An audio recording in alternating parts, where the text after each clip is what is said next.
እንደምናላችሁ ብያለሁ አድማጮችን በያሉበት። አልቢ ሴሌስቲዎቹ ወይም ደግሞ አርጀንቲና ብሔራዊ ቡድን የዓለም ዋንጫ ስብስቧን ዛሬ ይፋ ታደርጋለች።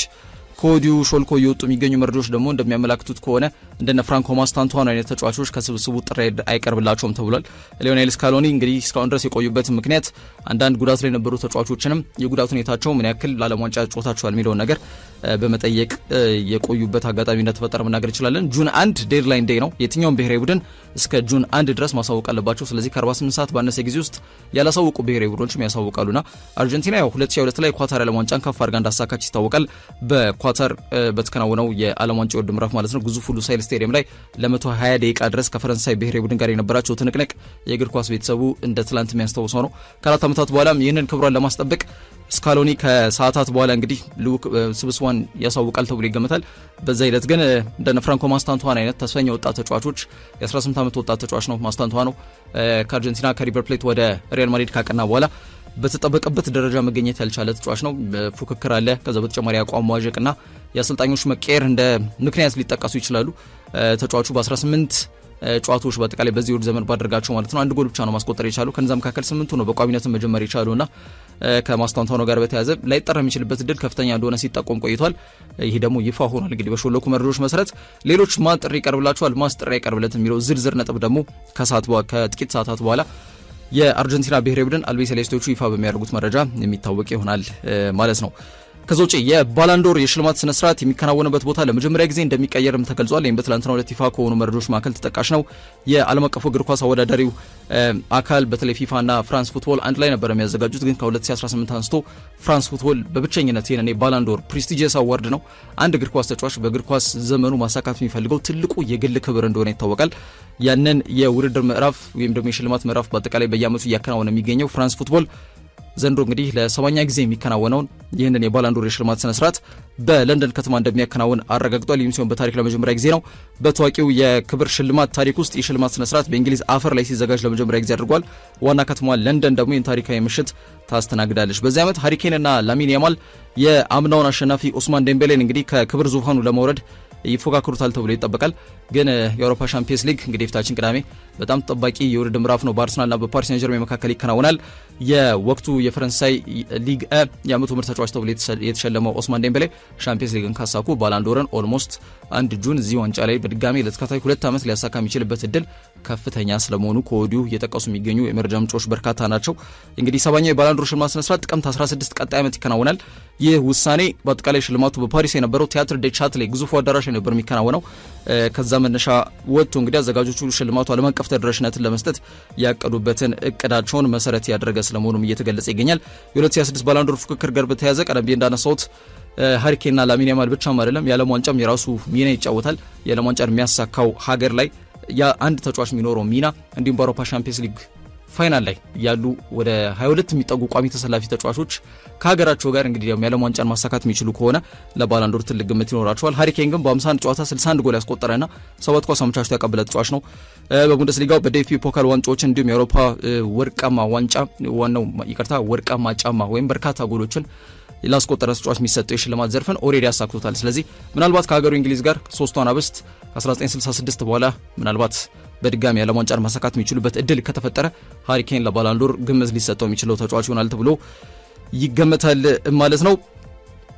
ፍራንስ ፉትቦል የሚያዘጋጀው ባላንዶር አንድ እግር ኳስ ተጫዋች በግሉ ሊያሳካው የሚችለው ትልቁ የግል ክብር ሲሆን የዓለማችን ምርጥ ተጫዋች የሚለውንም የንግስና ዘውድ በትልቁ አንድ ተጫዋች በግሉ የሚደፋበት እንደሆነ ይታወቃል። ከዛ ውጪ ኔይማር ጁኒየር የዓለም ዋንጫ መክፈቻ ጨዋታ እንደሚያልፈው ተገልጿል። የብራዚል እግር ኳስ ኮንፌዴሬሽን የብሔራዊ ቡድኑ ኮከብ ኔይማር ጁኒየር የደረጃ 2 የእግር ጡንቻ ጉዳት አጋጥሞታል ወይም ግሬድ 2 ካልፍ ኢንጁሪ አጋጥሞታል ተብሏል። ያን ተከትሎ የዓለም ዋንጫ የመክፈቻ ጨዋታዎች ላይ ያመልጡት ይችላሉ ተብሏል። የ34 ዓመቱ የክንፍ አጥቂም ሁለገብ ነው። 10 ቁጥር የሚጫወት ይችላል ኔይማር ጁኒየር። በዋናነት ግን በግራ ክንፍ ማጥቃት እንቅስቃሴ ላይ መሰረት አድርጎ የሚጫወተውና የሴልሶቹ የ5 ጊዜ የዓለም ዋንጫ አሸናፊው ሀገር ብራዚል የምንጊዜም ከፍተኛ ጎል አስቆጣሪ የሆነ ተጫዋች እንደሆነ ይታወቃል። በ2026 እንግዲህ በዓለም ዋንጫ ብራዚል የምታደርገው የመጀመሪያ ጨዋታ ከሞሮኮ ጋር ነው የሚሆነው። ያ መርሃ ግብር ሊያልፈው ይችላል ተብሎ ነው የተገለጸ የሚገኘው። የጉዳት ያጋጠመው በአጠቃላይ በክለቡ ሳንቶስ ላይ የተጫወተ በነበረበት ወቅት ነው። የሕክምና ምርመራዎች እንደሚያሳዩት በቀኝ እግር ጡንቻው ላይ የደረሰው የደረጃ 2 እርከን ላይ የሚሰጠው የእግር ጡንቻ ጉዳት በጤና እክል ወደፊትም ለረጅም ጊዜ የሚወስድ ተጨማሪ ውስብስብ ችግር ሊያስከትልበትም ይችላል። ስለዚህ በጣም ጥንቃቄ የተሞላበት ማገገሚያ ጊዜና እረፍትን ይፈልጋል ተብሏል። ያልተጠበቀ አጋጣሚ ብራዚል በዋና አሰልጣኟ ካርሎ አንቸሎቲ መሪነት ለዓለም ዋንጫ የመጨረሻ ዝግጅቷን እያደረገች በነበረችበት ወቅት ላይ የተፈጠረ ክስተት መሆኑ ጉዳዩን አሳሳቢ አድርጓል። በአጠቃላይ ኔይማር አሁንም በዓለም ላይ ካሉ እጅግ አስደናቂ እግር ኳስ ተሰጥኦዎች መካከል አንዱ ነው። የብራዚል ሕክምና ሰራተኞች በአጠቃላይ ተጫዋቹ ሙሉ ለሙሉ አገግሞ በሰላም ወደ ሜዳ እንዲመለስ የሚያስችል አይነት የማገገሚያ ፕሮግራም ላይ ትኩረት አድርገው እየሰሩ ነው።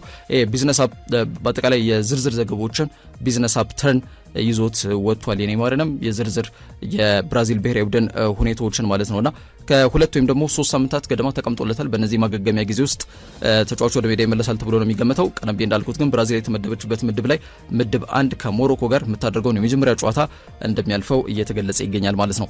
ከዛ ውጪ በጣሊያን ሴሪያ ላይ ቲኬታቸውን የቆረጡት ለአውሮፓ ሻምፒየንስ ሊግ ሮማና ኮሞ ፊታቸውን ወደ ራንዳል ኮሎሙዋኒ ማዞራቸውን ፉትቦል ኢታሊያ ተነባቢው የጣሊያን አምድ ዘግቧል።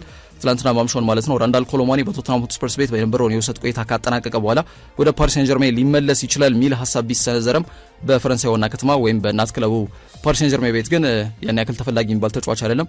ከዛ ጋር በተያያዘ አሁንም ቢሆን በቋሚነት ዝውውሩን ያከናውናል ተብሎ ነው የሚጠበቀው። ፈረንሳይ አጥቂ በቶተንሃም በነበረው ቆይታ በሁሉም ውድድሮች በ41 ጨዋታዎች ላይ ተሰልፎ 5 ጎል ነው ያስቆጠረው። ይሄ በዋናነት ተጫዋቹ አጥቂ ሆኖ ሳለ በክንፍ ማጥቃት እንቅስቃሴ ላይ እንዲጫወት መገደዱ ጎሉ በብዛት እንዳያስቆጥር እንቅፋት እንደሆነበት አመላካሽ ጉዳይ ነው። በአንጻሩ በሚቀጥለው የውድድር ዘመን በአውሮፓ ታላላቅ መድረኮች ማለትም በአውሮፓ ሻምፒየንስ ሊግ ክለቦች የውድድር ምዕራፍ ላይ ትልቅ እርከን ነው የሚሰጠው። ለዚህ የውድድር ምዕራፍ ላይ የሴስክ ፋብሪያሱ ቡድን ኮሞና እንዲሁም የጂያምፒሮ ጋስፔሪኒ ቡድን ሮማ ቲኬታቸውን ቆርጧል።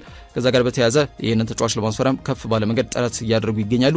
የቱርክ ክለቦችም ተጫዋቹን ለማስፈረም ፍላጎት ያሳዩ ቢሆንም ኮሎሙዋኒ ግን በዚህ እድሜው ወደ አውሮፓ ታላላቅ ሊጎች ነው እንጂ ወደ ቱርክ የማቅናት ፍላጎት እንደሌለው ነው እየተገለጸ የሚገኘው። ተጫዋቹን ገፍቶ ለማስፈረም እነዚህ ሁለት የጣሊያን ክለቦች በቀጣይ የሚወስዷቸው እርምጃዎች የሚታዩ ይሆናል ማለት ነው። ራንዳል ኮሎሙዋኒ በስፐርስ በሊጉ እንዲቆዩ የራሱን አስተዋጽኦ ካበረከቱ ተጫዋቾች መካከል አንዱ ስለመሆኑ መናገር እንችላለን።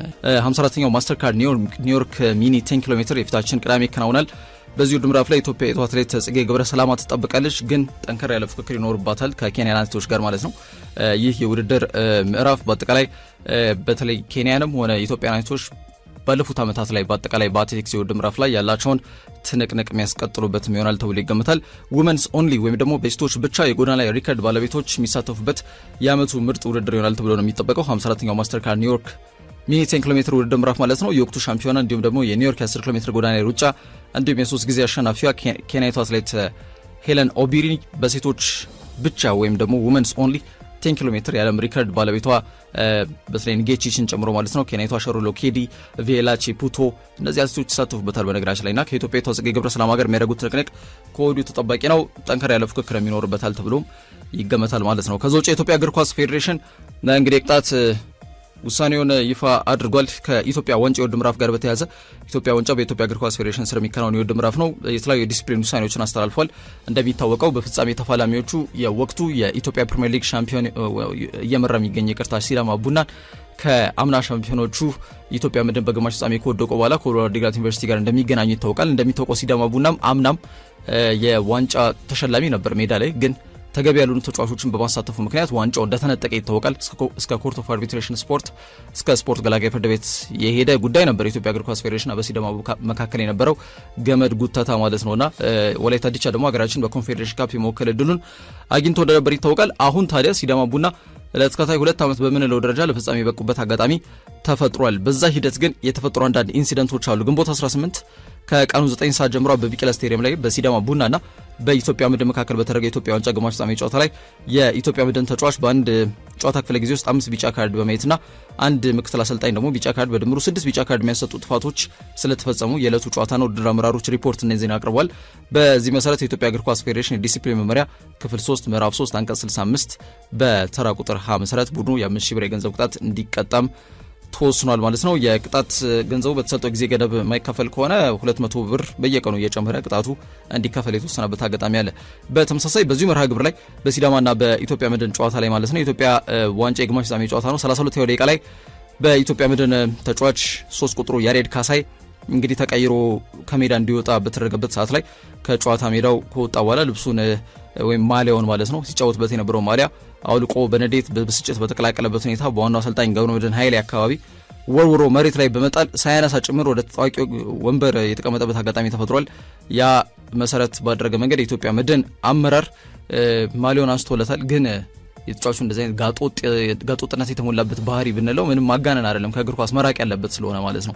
የአሰልጣኝ ገብረመድህን ኃይሌ አስተዳደራዊ እርምጃ ራሱ ክለቡ ይሄድበታል ብሎ ተናግሮ እንደነበር ይታወቃል። ከጨዋታው በኋላ እንደዚህ አይነት ነገሮች ለዚህ አልበቃም የኢትዮጵያ እግር ኳስ እውነቱን ለመናገር ባጭሩ ማለት ነውና የውድድሩ አዘጋጅ ኮሚቴም የቀረበውን ሪፖርት ከመረመረ በኋላ ተጫዋቹ የቡድኑን ማሊያ ለዋናው አሰልጣኝም ለክለቡም ለደጋፊዎቹም ክብር ባለመስጠት አውልቆ መወርወሩ በጣም አስነዋሪ ድርጊት ከመሆኑ ጋር በተያያዘ በዲስፕሊን መመሪያ ክፍል 3 ምዕራፍ 3 አንቀጽ 66 ተራ ቁጥር 7 መሰረት የ10,000 ብር የገንዘብ ቅጣት እንዲከፍል ተወስኗል። የቅጣቱም ገንዘብ እንግዲህ በሁለት ቀናቶች ውስጥ እንዲያስገባ ተወስኖበታል ማለት ነው።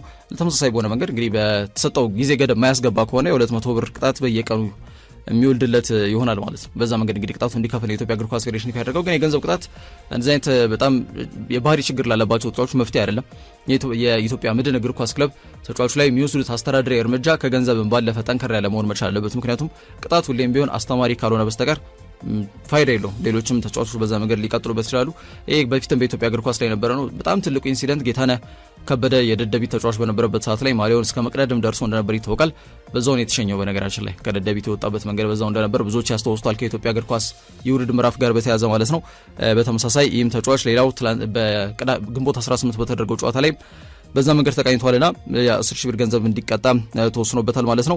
ሌላው የተወሰነው የመጨረሻው ቅጣት በኢትዮጵያ እግር ኳስ ፌዴሬሽን ዲሲፕሊን ውሳኔዎች መሰረት ማለት ነው በአበበ ቢቂላ ስቴዲየም እዚሁ ግንቦት 18 ጨዋታው ሲከናወን በእነዚህ ሁለት ቡድኖች መካከል አሁንም ሲዳማና ከኢትዮጵያ ቡና መድን አልወጣም።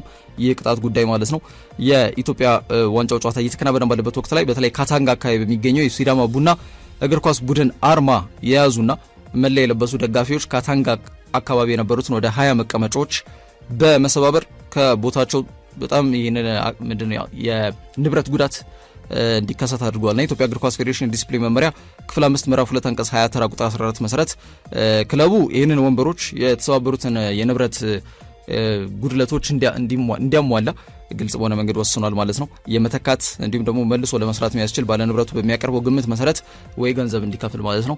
ለሲዳማ ቡና የተወሰኑ ውሳኔዎች ስለመሆናቸው መናገር እንችላለን። ከኢትዮጵያ ዋንጫ የውድድር ምዕራፍ ጋር በተያያዘ ኢትዮጵያ ዋንጫ ሀገራችን ኢትዮጵያን በኮንፌዴሬሽን የሚወክለው ማን ነው የሚለውን ጥያቄ የሚመልስ የውድድር ምዕራፍ ነው። በዚህ ሂደት ደግሞ ወቅቱ የኢትዮጵያ ፕሪሚየር ሊግ የሲቢ ስፖንሰር አድራጊነት የሚከናወን የውድድር ምዕራፍ እየመራ የሚገኘው ሲዳማ ቡና ከወልዋሎ ዓዲግራት ዩኒቨርሲቲ በፍጻሜው የሚገናኙ ይሆናል ማለት ነው።